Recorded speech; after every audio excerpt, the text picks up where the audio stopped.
Welcome smart investor to my channel, Lizar Imam. Jadi dulu itu kan HMSP kayak legenda ya di LQ45. Nah sekarang sahamnya terbully banget. Untungnya beberapa bulan terakhir itu kayaknya teknikalnya cukup baik ya. Jadi keluar dari downtrend lainnya, terus juga udah di atas EMA 200, terus juga kayaknya muncul bullish divergence. Pertanyaannya sekarang, apakah ini adalah waktu yang tepat untuk kolek lagi saham HMSP? Apakah ini waktu yang tepat untuk nambah? Terus fundamentalnya gimana? Apakah ada perbaikan? Terus e-cost gimana? Itu semua akan kita jawab dalam satu video analisa detail ini ya. Jadi harapannya teman-teman bisa dapat manfaat dari sini. Oke, langsung aja.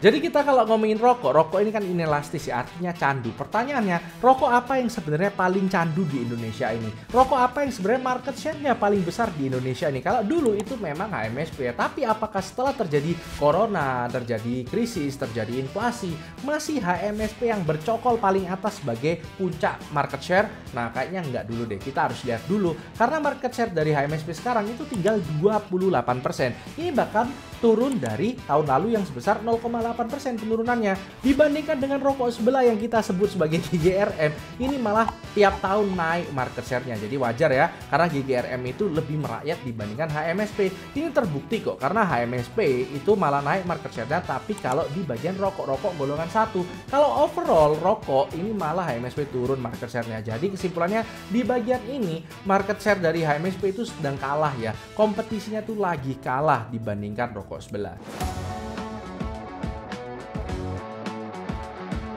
Jadi kalau ngomongin market share itu sebenarnya masih kalah sama rokok sebelah ya. Terus gimana kinerja dari perusahaannya? Nah sebenarnya juga underperform. Karena kalau kita lihat dari penjualannya itu sebenarnya naik 11%. Tapi kalau kita lihat di laba kotor itu turun sekitar 15%-an. Terus juga laba bersihnya turun sekitar 25%-an.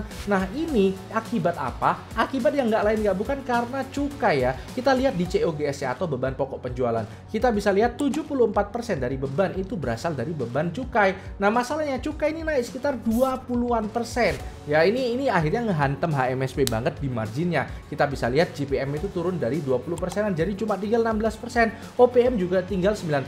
NPM tinggal 7%-an. Nah padahal HMSP ini udah melakukan utang cukai yang cukup banyak. Liabilitas cukainya tuh naik tinggi banget. Karena HMSP itu beli pita cukainya duluan sebelum cukainya dinaikkan. Nah ternyata ini nggak menolong. Jadi ya tolonglah pemerintah ya, kalau mau bayar utang pakai cukai rokok ya jangan ditekan terus dong industrinya. Tapi ya gimana lagi ya, memang negaranya lagi butuh uang ya. Ya sebenarnya faktanya ya, dengan naikkan pajak cukai itu sebenarnya nggak menolong, nggak menghentikan perokok-perokok itu ya, nggak mengurangi jumlah perokok. Kita bisa lihat dari data BPS ya, jumlah perokok itu persentasenya sekarang adalah 28,99%. Ini malah sebenarnya naik daripada tahun lalu ya. Dan juga ini sebenarnya nggak lebih rendah daripada tahun 2016. Jadi ya sebenarnya kalau cukai dinaikkan itu ya orang-orang pindah aja dari rokok yang mahal ke rokok yang lebih murah, atau kalau nggak ya rokok ilegal.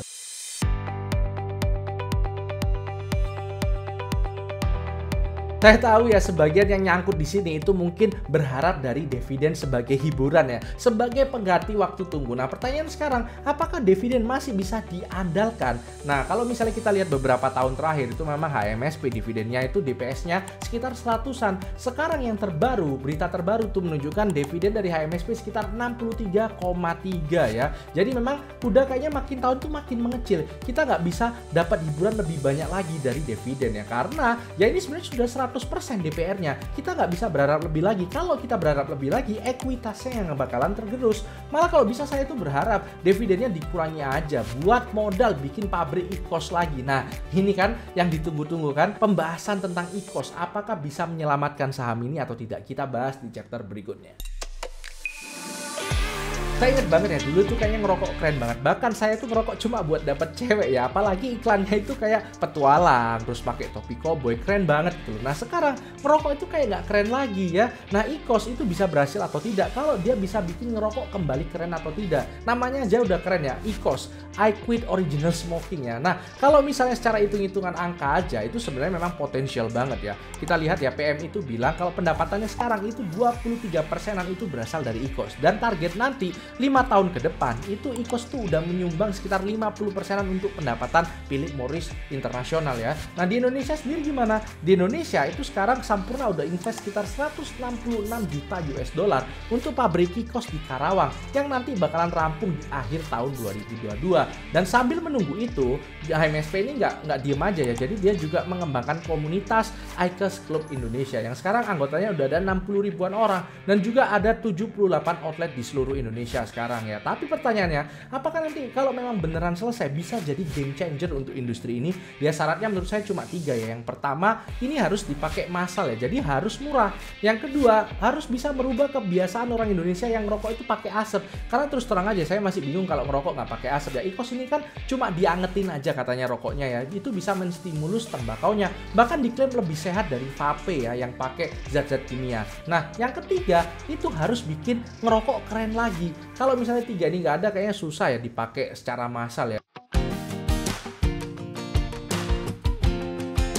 Jadi saya barusan baca berita dari iPod ya, targetnya ke 800-an. Nah sebenarnya berapa sih valuasi HMSP ini menurut saya? Kalau menurut saya itu harga sekarang ini ya itu udah normal ya. Karena kalau kita pakai min PI 3 tahun terakhir ya PI-nya ada di 16-an. Sekarang ini udah ada di 16-an. Nah kalau kita pakai metode yang lainnya, misalnya ya HMSP ini kan selling point-nya ada di ROE-nya ya salah satunya ya. Kita pakai pendekatan yang pakai rasio ROE. Nah ROE ini kan idealnya 1:5 dibandingkan PBV ya. Jadi kalau misalnya HMSP ROE-nya adalah 24%-an, menurut saya PBV targetnya itu ada di sekitar 4,5 sampai 4,9-an. Yang kalau dikalikan dengan book value-nya itu ya hasilnya maksimal ada di 1.300-an. Nah ini sebenarnya nggak beda-beda jauh sama target-target sekuritas lainnya ya. Jadi ya ini deket-deket di garis EMA 100 di weekly ya.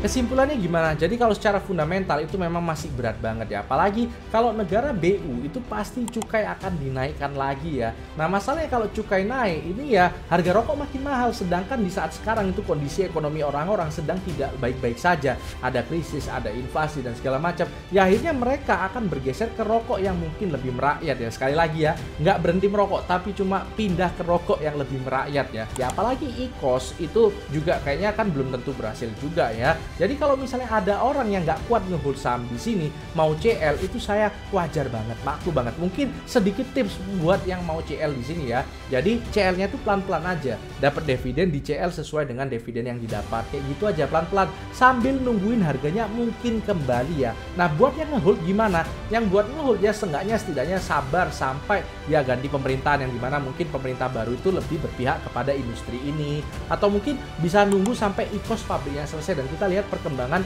ya IQOS ini produknya laku atau tidak ya. Nah terus kalau misalnya mau nambah gimana? Memang ya kalau mau keluar di saham nyangkut terus untung itu memang harus beli terus. Tapi kalau saya sendiri kayaknya melihat fundamentalnya yang terus merosot ya, saya kayaknya nggak kuat kalau harus nambah lagi. Tapi terserah teman-teman ya, kalau memang yakin itu boleh aja nambah ya. Tapi untungnya nih ya, ini kalau secara teknikal itu kayaknya memang lagi oke-okenya nih. Di atas EMA 200 ada bullish divergence, terus patah dari downtrend lainnya. Ini menarik ya. Jadi kayaknya kalau misalnya memanfaatkan momentum aja itu bisa dapat dari saham ini ya. Yang mungkin mau masuk, mau nyari momentum itu kayaknya mungkin bisa. Tapi kalau kita ngomong yang beli dari 3.000-an, 4.000-an, kayaknya masih susah banget ya untuk kesananya. Melihat prospeknya sendiri itu berat banget ya. Ya harga rokok makin naik, ekonomi lagi turun.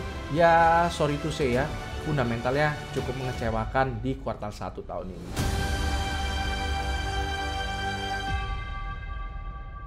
Oke, jadi gimana videonya? Itu harusnya udah dapat banyak insight ya dari sini karena saya bahas cukup detail baik itu dari teknikal, fundamental, dividen, bahkan IQOS pun saya juga bahas kondisinya sekarang bagaimana ya. Nah, kalau teman-teman suka jangan lupa komentar mau dibuatkan video saham apa lagi ya agar saya juga tetap semangat ke depannya. Like, komen, dan subscribe ya. Dan jangan lupa kalau mau pakai sekuritas bisa pakai sekuritas ajaib, link referral saya ada di bawah. Oke, terima kasih. Tetap cerdas, tetap santai.